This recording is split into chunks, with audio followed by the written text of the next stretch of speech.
इस वीडियो में हम एंटामीबा हिस्टोलिटिका के बारे में पढ़ेंगे, जो कि एक तरह का प्रोटोजोअन पैरासाइट है।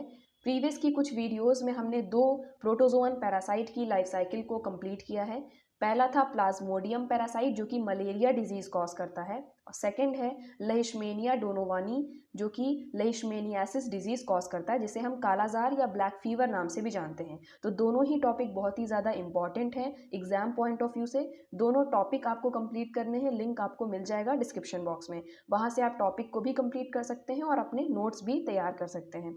इस वीडियो में हम एंटामीबा हिस्टोलिटिका के बारे में पढ़ेंगे, और ये भी एक तरह का प्रोटोजोआ है। प्रीवियस की जो दो डिजीजेस हमने कवर की वो भी प्रोटोजोआ द्वारा ही कॉज की जा रही थी। यहाँ पे इसकी सिस्टमैटिक पोजीशन से हम इनिशिएट करेंगे, क्योंकि आपको पता है एग्जाम में किसी भी पैरासाइट की अगर लाइफ साइकिल पूछी जाती है तो हमें एक आइडियल पैटर्न में आंसर लिखना रहता है, और मैंने जो अपने नोट्स लिखे हैं ये बिल्कुल उसी आइडियल सीक्वेंस में ही लिख रखे हैं। तो स्टार्टिंग हम सिस्टमैटिक पोजीशन से ही करेंगे। इसका फाइलम है प्रोटोजोआ, सब फाइलम हो जाएगा सार्कोमेस्टिगोफोरा, सुपर क्लास हो जाएगी सार्कोडीना, क्लास है राइजोपोडा, ऑर्डर हो जाएगा एमोकीडा, जीनस है एंटामीबा, स्पीशीज़ है हिस्टोलिटिका। जीनस और स्पीशीज़ को हम सेपरेटली अंडरलाइन कर देंगे, ये बाइनोमियल नोमेनक्लेचर का पहला रूल है। जीनस के पहले लेटर को हम हमेशा कैपिटल लिखते हैं और स्पीशीज़ के पहले लेटर को हम हमेशा स्मॉल लिखते हैं, स्मॉल लेटर से। तो ये दो छोटे रूल्स आपको याद रखने हैं बाइनोमियल नोमेनक्लेचर के, जिससे कि आपके मार्क्स कहीं पर भी डिडक्ट ना हो पाएँ। बिकॉज मैंने जिस पैटर्न में अपने नोट्स को प्रिपेयर किया है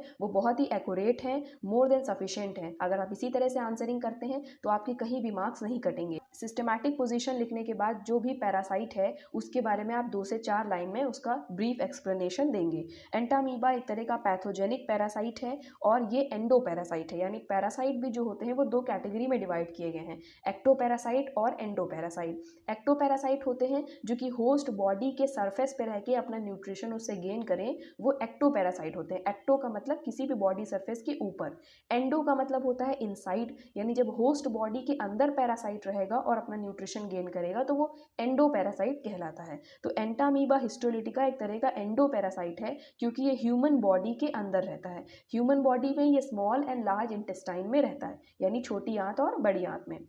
then it inhabits colon and produces the disease amoebiasis. ठीक है, इसे हम अमीबिक डिसेंट्री भी कहते हैं। यानी कोलन क्या है, ये लार्ज इंटेस्टाइन का पार्ट है, आपको याद होगा सीकम कोलन रेक्टम, ये लार्ज इंटेस्टाइन के 3 पार्ट होते हैं। तो मेनली ये कोलन पार्ट को अफेक्ट करता है और डिजीज कॉज करता है, जिसे हम अमीबिक डिसेंट्री कहते हैं, अमीबियासिस कहते हैं।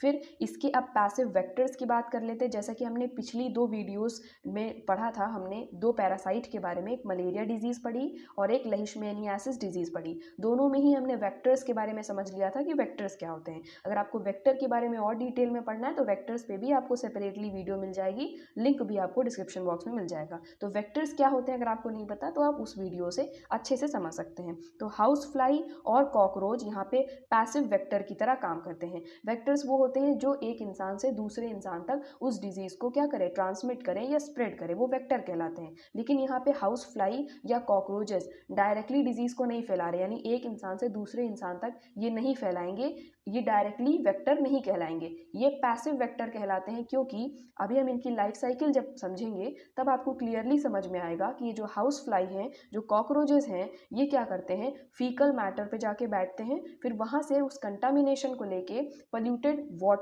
वाटर को पल्यूट कर देते हैं और फूड को पल्यूट कर देते हैं। फिर जब वो कंटामिनेटेड पल्यूटेड वाटर या फूड कोई हेल्दी पर्सन खाता है तो उसको अमीबिक डिसेंट्री बीमारी हो जाती है। तो एक तरह से ये पैसिव वेक्टर का काम कर रहे हैं, मतलब डायरेक्टली ये डिजीज़ को नहीं फैला रहे, इनडायरेक्टली फैला रहे हैं, इस वजह से इन्हें पैसिव वेक्टर कहा जाता है। सेकेंडली हमें डिस्ट्रीब्यूशन लिखना है। Entamoeba histolytica is cosmopolitan in distribution. Cosmopolitan का मतलब होता है ये वाइड स्प्रेड है, वर्ल्ड वाइड स्प्रेड है, हर जगह पाया जाता है। But it is more common in tropical countries such as China, India due to poor sanitary conditions. लेकिन ट्रॉपिकल कंट्रीज़ में ये काफ़ी डोमिनेंट है, जैसे कि चाइना, इंडिया लाइक कंट्रीज़ में, जहाँ पे सैनिटरी कंडीशंस उतनी ज़्यादा प्रॉपर नहीं है। तो इस तरह से आप डिस्ट्रीब्यूशन लिख देंगे। फिर हैबिट एंड हैबिटेट के बारे में लिखेंगे कि कहाँ ये पाए जाते हैं।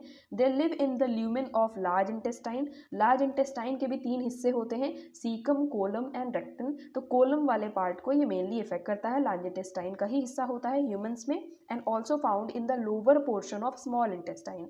लोअर पोर्शन का मतलब स्मॉल इंटेस्टाइन के भी 3 पार्ट्स होते हैं। ये बेसिक सी चीज़ें आई होप आपको पता होंगी। स्मॉल इंटेस्टाइन के 3 पार्ट और लार्ज इंटेस्टाइन के भी 3 पार्ट। स्मॉल इंटेस्टाइन में होते हैं डिडेनम, जिजनम और इलियम। तो लोअर पार्ट का मतलब है, लोअर पोर्शन का मतलब है ये इलियम वाले रीजन में पाया जाता है। ठीक है, सबसे स्मॉल इंटेस्टाइन की बात करें तो पहले क्या हो जाएगा, डिडेनम होता है, फिर जिजनम होता है, फिर इलियम होता है। तो लोअर पार्ट का मतलब ये इलियम वाले रीजन में पाए जाते हैं।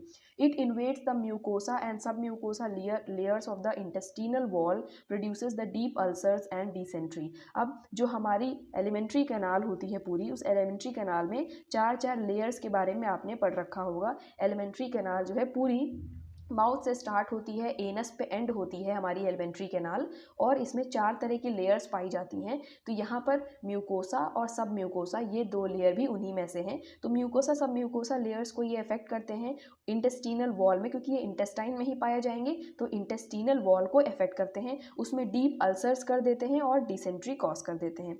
Parasite lyses the cell of intestinal tract. There will be bleeding, so the stools contain blood. यहाँ पे intestinal tract में ये इन्वेट कर देते हैं, सेल की लाइसिस करते हैं। लाइसिस का मतलब होता है ब्रेक डाउन होना सेल का, ये रप्चर होना। तो वहाँ से ब्लीडिंग स्टार्ट हो जाती है, तभी जो स्टूल्स होते हैं, जो एक्सक्रीटा होता है ह्यूमन का, उसमें ब्लड आना स्टार्ट हो जाता है। In some cases it may enter blood circulation and may effect the liver, lungs, brain. It can be fatal. यानी मेनली ये स्मॉल इंटेस्टाइन के लोअर पोर्शन में और लार्ज इंटेस्टाइन के कोलन वाले पोर्शन में ये जो पैरासाइट है वो इन्फेक्ट करता है, लेकिन बहुत ही सीवियर केसेस में ये ब्लड सर्कुलेशन में एंटर कर जाता है और फिर लिवर, लंग, ब्रेन, इन सभी ऑर्गन्स को ये धीरे धीरे से अपना जब स्प्रेड होता है, बहुत हाई लेवल पे इसका इन्फेक्शन पहुंच जाता है, तो ये इफेक्ट करने लगता है और ये फैटल भी हो सकता है अगर इसको प्रॉपरली ट्रीट ना किया जाए।